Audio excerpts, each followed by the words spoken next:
Hello, children. I'm sure by now you must be fully aware that learning and schoolwork has started. How was last week's revision of Primary 4 work? I hope it was able to help you refresh your memories as to Primary 4 learning. Well, we will continue with our social studies class for today. And we move on to week 2, and the topic for today is production. Now, these are some of the questions that we will like to ask ourselves and provide answers to in this topic that we all will be learning from today. We will ask ourselves questions on how we get most of the things we use at home. Products such as orange juice, soap, body and hair cream, furniture, clothes that we wear. How do these products get into our homes? These are the questions that we want to answer in our learning for today. Now, let's start with production.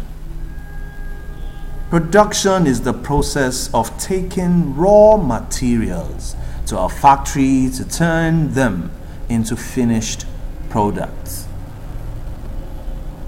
Manufacturing is the process through which raw materials are turned into finished goods. Now, it is important for you to note that production is complete when the goods and services produced reach the final consumer, and that is you at home and your siblings and your parents. The people who use goods and services are called consumers. Now, let's take a look at who our manufacturers are.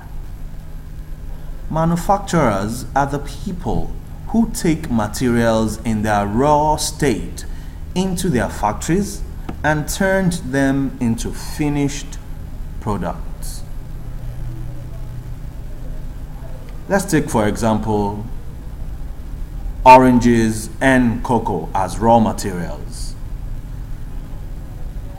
When they are taken into factories, they are turned into orange juice and chocolate.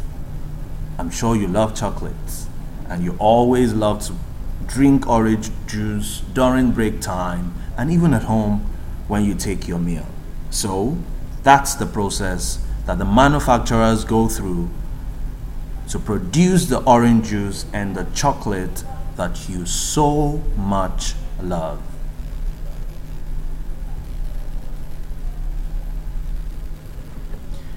Now let's take a look at the chain of distribution. The first from this topic is raw materials. Raw materials are extracted from the soil or water, that is, ocean, sea, lake, river, and are taken into the factories. This is at the point where the chain of distribution starts. The raw materials you get from soil could be crude oil, or from the water could be fish.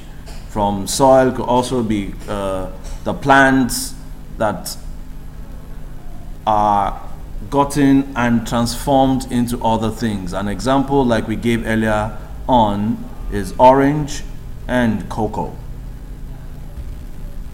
Then the manufacturers who get these raw materials are the next in the line of distribution. They produce the food for distribution. Now, for example, fish is turned into sardines, and cocoa is made into beverages, all the types of beverage that you take and you enjoy so much, including chocolates. The wholesalers take over the products from the manufacturers.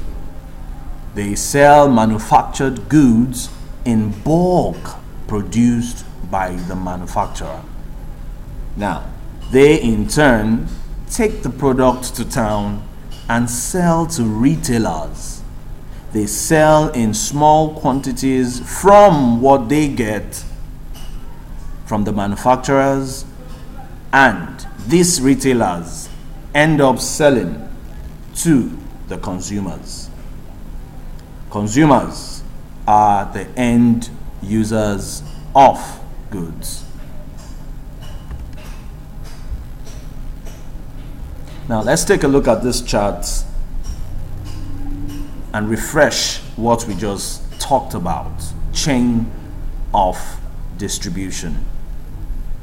Like we said earlier on, a chain of distribution starts with raw materials that are taken then by the manufacturers and made into products that consumers will end up getting, but the products cannot get to the consumers unless the wholesalers come get them in large quantities and in bulk and sell in smaller quantities to retailers, who in turn sell in units to the consumers, you at home who need the product.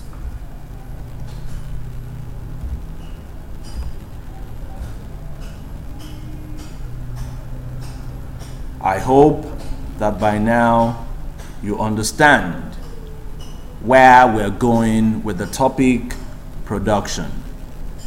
Let's now look at the categories of production. There are three categories of production. The first is primary production. The second is secondary production. And third, tertiary production.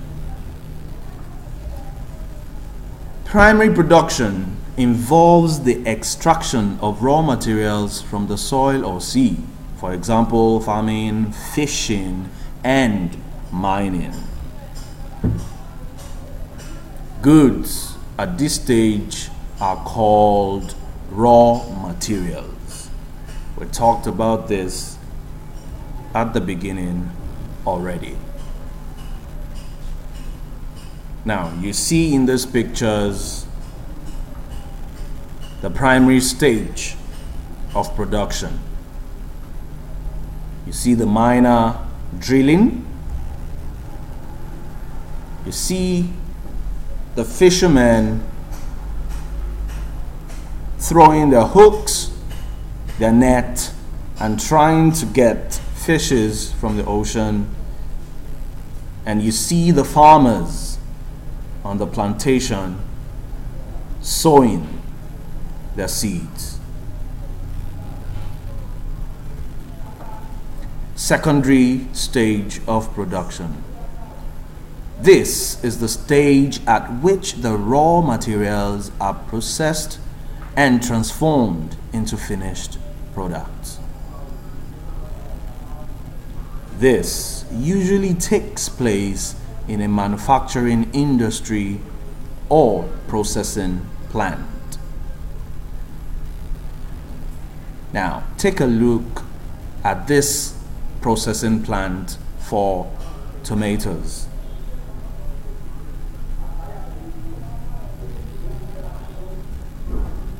Now, in that same plant where tomatoes are processed, you can see the workers trying to sort the tomatoes and pick out the best that will go for production into tin tomatoes that you use or your cook and your parents use to prepare your meals.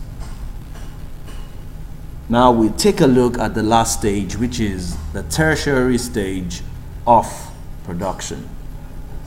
This is the stage at which the finished goods are supplied to the customers or the consumers, as we've been using as our term from the beginning. This very stage completes the production process. Take a look at finished products that are stored up in warehouses, ready to be taken to town, sold to retailers by wholesalers, and in turn retailers selling to customers and consumers in smaller units.